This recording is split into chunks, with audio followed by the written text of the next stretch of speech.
Hi అందరికీ నమస్తే అండి. బాగున్నారా? మేము కూడా చాలా బాగున్నాం. ఏంటి ఇక్కడ స్టవ్ మీద డేక్షా పెట్టి వచ్చాను అనుకుంటున్నారా? ఇప్పుడైతే బగారా రైస్ నా మెథడ్లో ఎలా చేస్తానో చూపించడానికైతే నేను వీడియో చేస్తున్నాను. ఇదిగోండి ఇక్కడైతే ఒక బాండీ పెట్టుకున్నాను. అందులో ఆయిల్ కొంచెం నెయ్యి కూడా వేసుకున్నాను అనమాట. ఇప్పుడు సన్నగా తరుక్కున్న ఉల్లిపాయ ముక్కలు కూడా అయితే వేసుకున్నానండి. ఆయిల్ మనకి ఎంత క్వాంటిటీ అయితే మనం రైస్ చేయాలనుకుంటున్నామో దానికి సరిపోయేటట్టు ఆయిల్ వేసుకుంటే సరిపోతుంది. ఇదిగోండి ఇక్కడైతే నేను ఒక 3-4 గరిటెలు అయితే ఆయిల్ అయితే వేసుకున్నానండి. నెక్స్ట్ ఒక 2 స్పూన్ల నెయ్యి అయితే వేసుకున్నాను. ఒకవేళ నెయ్యి మాకు పడదు అనుకుంటే కనుక మనం ఆయిల్తో అయినా చేసుకోవచ్చు. నెయ్యి పర్లేదు, మా ఇంట్లో వాళ్ళు తింటారండి, అది మాకు ఇష్టమే అనుకుంటే నెయ్యి వేసుకుంటే ఇంకా టేస్ట్ బాగుంటుందన్నమాట. ఇక్కడైతే నేను ఇప్పుడు ఉల్లిపాయలు అయితే వేపుకుంటున్నాను సన్నగా తరుక్కొని. కొంచెం చాలామంది ఏం చేస్తారంటే అండి, ఆయిల్లో ఫస్ట్ బిర్యానీ మసాలా సామాన్లు అయితే వేపుకుంటారు. అవి అయితే ముందు ఫ్రై చేసుకుంటారండి. మసాలా దినుసులు ముందు వేసుకోవడం వల్ల అవి మాడిపోయే ఛాన్స్ ఉంటుంది. అందుకే నేను ఫస్ట్ ఉల్లిపాయలు వేసుకున్నాను. దాని తర్వాత ఇక్కడ 3 పచ్చిమిర్చి అయితే నేను కట్ చేసి వేసుకున్నానండి. ఒకవేళ మీ ఇంట్లో వాళ్ళు ఎక్కువ స్పైసీ తింటారు, పర్వాలేదు పిల్లలు పెద్దవాళ్ళు అనుకుంటే మీకు ఎన్ని కావాలంటే అన్ని వేసుకోండి. కొంచెం మా ఇంట్లో మా పిల్లలైతే కొంచెం అంత స్పైసీ తినరు, మా హస్బెండ్ కూడా కొంచెం తక్కువే తింటారు. అందుకని నేను కొద్దిగా పచ్చిమిర్చి ఒక 3 అయితే వేసుకున్నాను అనమాట. సరిపోతుంది. నేను ఎందుకంటే మనకి బిర్యానీ మసాలా స్పైసెస్ ఉంటాయి కదండి, అది కూడా కొంచెం మనకు ఆ ఘాట్ అనేది కూడా దిగుతుంది అనమాట అందులోకి మనం వేసుకునేటప్పుడు. ఇక్కడైతే కొంచెం ఆనియన్స్ కొంచెం బ్రౌన్గా కొంచెం ఫ్రై అయిన తర్వాత మనం మిగతావి కూడా యాడ్ చేసుకుందాము. ఇదిగోండి ఇక్కడైతే అవి మాడకుండా కొంచెం ఆనియన్స్ కలుపుకుంటూ ఉన్నాను. అప్పుడు అవి విడివిడిగా కూడా వస్తాయండి, మనం అలా కలుపుకోవడం వల్ల విడిగా కూడా వస్తాయి అన్నమాట. ఇక్కడ కొంచెం అలా కలుపుకుంటూ ఉండాలి. అదిగోండి అవి అయితే వేగుతున్నాయి అన్నమాట. ఇప్పుడైతే ఒక బాండి నేనైతే కొంచెం ఎక్కువ క్వాంటిటీ చేసుకుంటున్నాను కాబట్టి నేను కొంచెం ఒక పెద్ద డేక్షా పెట్టుకున్నాను. ఇప్పుడైతే ఇక్కడ జీడిపప్పు, అదిగోండి బిర్యానీ స్పైసెస్ అండి, బిర్యానీ మసాలా దినుసులు కూడా నేను రెడీ చేసి పెట్టుకున్నాను. జాజికాయ కూడా అండి, అది క్రష్ చేసి పౌడర్ వేసుకోవాలి కొంచెం. ఇదిగోండి ఇక్కడైతే పుదీనా తీసుకున్నాను. ఫ్రెష్ పుదీనా అయితే ఇంకా మనకి మంచి ఫ్లేవర్ అనేది యాడ్ అవుతుంది అనమాట. నేను కొంచెం ఆల్రెడీ తీసుకొని ఉంచుకున్నాను, ఇంకా కావాలని చెప్పి తీసుకుంటున్నాను. ఎందుకంటే పుదీనా ఎంత వేసుకున్నా సరే స్మెల్ బాగుంటుందండి. కాకపోతే మనం మరీ ఎక్కువ యాడ్ చేసుకుంటే కొంచెం చేదు వచ్చే అవకాశం ఉంటుంది. కాకపోతే ఇక్కడ బగారా రైస్ కాబట్టి ఇందులోకి అయితే ఆ ఫ్లేవర్ అనేది బాగుంటుంది అనమాట. పుదీనా నాకు ఎంత కావాలో తీసి పెట్టుకున్నాను. ఇప్పుడు కొత్తిమీర కూడా మనం తీసుకుందామండి. ఇప్పుడు కొత్తిమీర తీసుకున్నాను. ఇది మనకి ఎంత కావాలో అంత కట్ చేసుకుంటే సరిపోతుంది. నేను వండుతున్న రైస్కి ప్రకారం నేను తీసుకున్నాను. ఒక చిన్న కట్ అయితే నాకు పడిందండి కొత్తిమీర, కొరియాండర్. ఇక్కడైతే ఆకు కట్ చేసుకుంటున్నాను.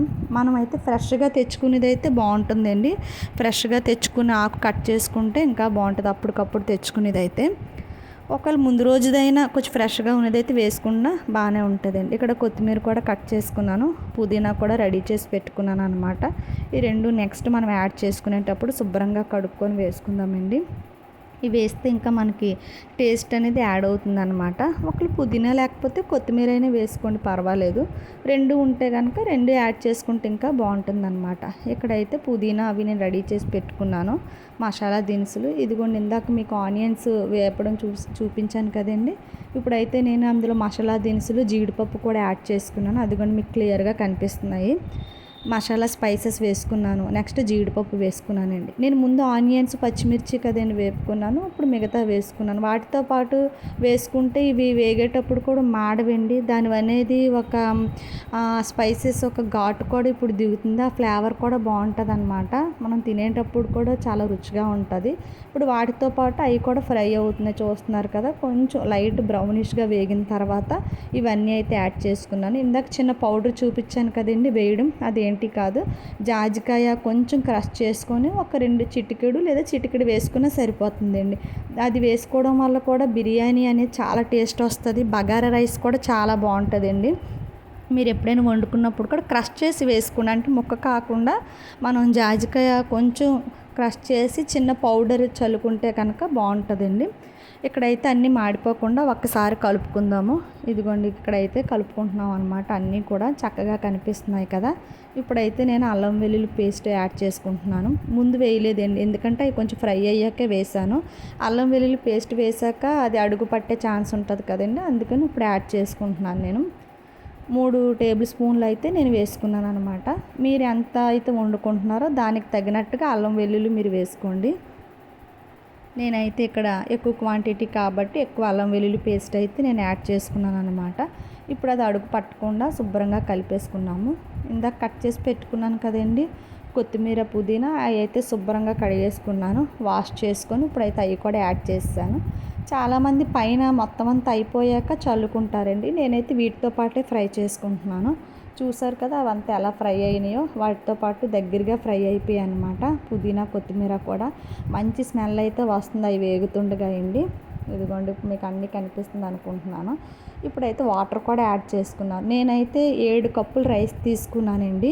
7 కప్పుల రైస్కి నేను బాస్మతి రైస్ తీసుకుంటున్నాను కాబట్టి యాక్చువల్లీ చెప్పాలంటే 7 కప్పుల రైస్ అంటే 1 కప్పు చొప్పున 1 కప్పు రైస్కి అయితే మనం 2 కప్పులు వాటర్ యాడ్ చేసుకుంటాము. నేనైతే ఇక్కడ 14 కప్పులు యాడ్ చేసుకోవాలి కదండి వాటర్. కాకపోతే నేను 13.5 కప్పులే యాడ్ చేసుకున్నాను. ఎందుకంటే మనకి బాస్మతి రైస్ అనేది ముద్దగా అయిపోతుందండి ఎక్కువ వాటర్ వేసుకుంటే. అందుకని ఒక అరకప్పు వాటర్ తగ్గించి నేను వేసుకున్నాను అనమాట. ఇక్కడైతే నిమ్మకాయ మొత్తం పిండుకుంటున్నాను. నాకైతే ఒక నిమ్మకాయ సరిపోతుందండి నేను వండుతున్న రైస్కి. అందుకని ఫుల్ నిమ్మకాయ నేను పిండుకున్నాను అనమాట. దాని రసం నిమ్మకాయ మనం ఆ రసం పిండుకోవడం వల్ల మనకి రైస్ అనేది కూడా పొడి పొడిగా విడివిడిగా వస్తుంది అనమాట, ముద్దగా అయిపోకుండా. ఇదిగోండి ఇక్కడ నేను సాల్ట్ నాకు సరిపోయేటంటే సాల్ట్ నేను వేసుకుంటున్నాను. మీకు ఎంత సాల్ట్ ఇంట్లో వాళ్ళు ఎలా తింటారో ఏంటో మీకు తెలుసు కాబట్టి మీకు ఎంత కావాలో మీరు వేసుకోండి. ఇక్కడ చూస్తున్నారు కదండి పుదీనా, కొత్తిమీర అవన్నీ కూడా పైకి కనిపిస్తున్నాయి. మసాలా దినుసులు అన్నీ కూడా పైకి తేలి కనిపిస్తున్నాయి అన్నమాట. ఇప్పుడు మరలా అన్నీ యాడ్ చేసుకున్నాను. ఒకసారి అయితే గరిటతో అన్నీ మిక్స్ అయ్యేటట్టుగా కలుపుకుందామండి మొత్తం అంతా కూడా. అవన్నీ వాటర్ వేయగానే ఇంకా వాసన అనేది పైకి వస్తుందన్నమాట. సో వాసన చాలా చక్కగా వస్తుందండి. ఇదిగోండి నేనైతే ఒక చిటికెడు పసుపు వేసుకున్నానండి. పసుపు అనేది మీ యొక్క ఆప్షన్ అండి, వేసుకుంటే వేసుకోండి లేకపోతే లేదు. నేనైతే ఆ రైస్ అనేది కొంచెం కలర్డ్గా కనిపించాలి, కొంచెం కలర్ఫుల్గా కనిపించాలని చెప్పి చిన్నది యాడ్ చేసుకున్నాను. పిల్లలు కూడా చూసినప్పుడు ఆ రైస్ తినడానికి అట్రాక్ట్ అవుతారని చెప్పి నేను చిన్నది పసుపు వేసుకున్నానండి. నెక్స్ట్ చిన్న చిటికెడు కారం కూడా అయితే వేసుకుంటున్నాను లైట్గా, కొంచెం అంతే. మీరు పచ్చిమిర్చి ఎక్కువ యాడ్ చేసుకుంటే కనుక మీకు ఆ పచ్చిమిర్చి స్పైసెస్ అనేది సరిపోతుందండి. దాని యొక్క కారం అనేది సరిపోతుంది. ఇంకా అడిషనల్గా కారం యాడ్ చేసుకో అవసరం లేదు. నేనైతే తక్కువ పచ్చిమిర్చి వేసాను కాబట్టి మళ్ళీ చిటికెడు కారం అయితే వేసుకున్నాను అనమాట. ఇదిగోండి ఇక్కడైతే అంతా మరగాలి. ఇంకా మొత్తం మనం వాటర్ అంతా వేసేసుకున్నాం కదండి. ఇప్పుడు ఈ రైస్ కాకుండా బాస్మతి రైస్ కాకుండా మీరు నార్మల్ రైస్ వండుకునేటట్టయితే కనుక కరెక్ట్ మనం ఎంతైతే మెజర్డ్ ఎప్పుడు 1 కప్పుకి 2 కప్పులు వాటర్ వేసుకుంటాం కదండి, అలా అయితే యాడ్ చేసేసుకోవచ్చు. నేను కరెక్ట్గా చెప్పాలంటే మనం ఒక 1/2 కప్పు ఎక్స్ట్రా కూడా వేసుకోవచ్చు అనమాట. ఇక్కడైతే టీ కూడా పెట్టుకున్నానండి. నేను ఈ చిన్న పార్టీ అయితే మా ఇంట్లో ఉందన్నమాట. దాన్ని బట్టి నేను కొంచెం బిజీగా ఉండడం వల్ల టీ కూడా తాగలే, అది కూడా పక్కన పెట్టుకున్నాను. ఇప్పుడైతే చూడండి మరుగుతూ ఉందన్నమాట లోపలంతా కూడా. మంచి వాసన అయితే వస్తుంది. మీరు కూడా తప్పకుండా ఇంట్లో ఒక్కసారి ట్రై చేయండి, చాలా బాగుంటుందండి. నెక్స్ట్ నేను బాస్మతి రైస్ కూడా వాష్ చేసి పెట్టుకున్నాను, 7 కప్పుల రైస్. ఇదిగోండి ఇక్కడైతే ఇప్పుడు అది రైస్ కూడా యాడ్ చేసుకుంటున్నాను. రైస్ అందులో వేసేసుకుంటున్నాను. కడిగి పక్కన మహా అయితే ఒక 10 మినిట్స్ నానబెట్టుకుంటే సరిపోతుందండి. ఎక్కువ కూడా నానబెట్టవలసిన అవసరం లేదు. ఎందుకంటే ఎక్కువ బియ్యం నానిపోయినా అది రైస్ అనేది ముక్కలుగా అయిపోతుందండి. మనకు ఒక 10 మినిట్స్ అయితే సరిపోతుంది బాస్మతి రైస్ నానబెట్టుకుంటే. ఇక్కడైతే నేను ఆ రైస్ అంతా యాడ్ చేసుకుంటున్నాను అనమాట. 7 కప్పుల రైస్కి నేను 13.5 కప్పులు వాటర్ అయితే వేసుకున్నాను. మనం ఏ కప్పుతో అయితే బియ్యం తీసుకుంటున్నామో అదే కప్పుతో వాటర్ యాడ్ చేసుకుంటే సరిపోతుంది అనమాట. ఇదిగోండి ఇక్కడ రైస్ అంతా వేసుకుంటున్నాను. ఒకవేళ మీరు మామూలు రైస్ వండుకున్నా సరే చాలా బాగుంటుందండి. బాస్మతి రైస్తోనే వండుకోవాలని ఏమీ లేదు, నార్మల్ రైస్ కూడా బాగుంటుంది. దానికైతే కరెక్ట్గా మెజర్ వాటర్ వేసుకుంటే సరిపోతుంది అనమాట. ఇదిగోండి ఇక్కడ నేను రైస్ అంతా వేసుకున్నాను. చూస్తున్నారు కదా పైకి పుదీనా, కొత్తిమీర అంతా కనిపిస్తుంది. ఇప్పుడైతే మొత్తం కలిపేసుకుందామండి. కలుపుకున్నాక ఒక్కసారి సాల్ట్ అనేది కూడా మీరు చెక్ చేసుకోండి, అంటే అంతా సరిపోయిందా లేదంటే ఇంకా మనం వేయవలసిన అవసరం వస్తుందా అనేది చెక్ చేసుకోండి. నాకైతే సరిపోయింది, నేను చెక్ చేసుకున్నాను. నేను వేసుకున్న సాల్ట్, నిమ్మకాయ మొత్తం అన్నీ సరిపోయండి.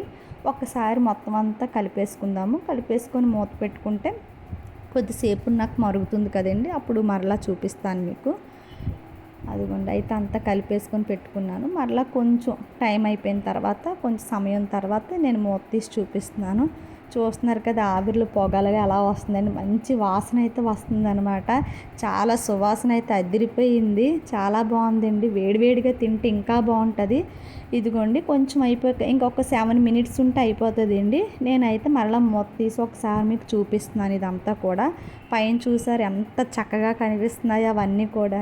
ఇంకా కొంచెం వాటర్ అయితే ఉంది, ఇంకొకసారి కలిపేసుకొని మనం ఒక 7 మినిట్స్ ఉంచేస్తే కనుక మొత్తం రైస్ అంతా అయిపోతుంది. ఇంకా ఒక 7 మినిట్స్ అయితే టైం పడుతుందన్నమాట. అదిగోండి పుదీనా కొత్తిమీర ఫ్లేవర్ అంతా కూడా యాడ్ అయ్యి చక్కగా ఉంటుందండి. మనము నాన్ వెజ్ ఇప్పుడు చికెను మటన్ వాటిల్లోకే తినాలని ఏమీ లేదండి. మనం ఇంట్లో పొటాటో కర్రీ వండుకొని అయినా తినచ్చు, పెరుగు చట్నీ అయినా చేసుకొని తినచ్చండి. ఇదిగోండి లాస్ట్ అయితే స్ట్రక్చర్ మీకు ఇలా చూపిస్తున్నాను. చూస్తున్నారు కదా పొడి పొడిగా వచ్చింది రైస్, వేసుకొని తింటే చాలా బాగుంటుందండి. మరలా చేయమని మీ ఇంట్లో వాళ్ళు అడుగుతారు మిమ్మల్ని. చాలా బాగుంటుంది. ఒక 15 మినిట్స్లో అయిపోతుందండి, ఈజీగా కూడా అయిపోతుంది. ఇంట్లో ఉండే ఇంగ్రీడియంట్స్తోనే అయిపోతుందండి. నా ఛానల్ కొత్తగా చూస్తున్న వాళ్ళైతే షేర్ చేయండి, సబ్స్క్రైబ్ చేసుకొని లైక్ చేస్తారనుకుంటున్నాను. ఇంకొకసారి మరలా మంచి మంచి వీడియోస్తో నేను మరలా మీ ముందుకు వస్తానండి. ఇది ఒక మెథడ్ బగారా రైస్, మరలా ఒక 2-3 మెథడ్స్ ఉన్నాయండి. అది కూడా చేసి ఎలా ఏంటనేది నేను మరలా వీడియో చేసి మీకు పెడతాను. ఇదిగోండి ఇక్కడైతే మాత్రం పొడి పొడిగా చాలా బాగా వచ్చిందండి. మనం నిమ్మకాయ కూడా వాటర్లో పిండుకున్నాం కదండి, పొడి పొడిగా వచ్చింది. నా ఛానల్ని ఎంకరేజ్ చేయండి, మరిన్ని వీడియోస్ మీకు పెడతాను. Thank you, bye bye.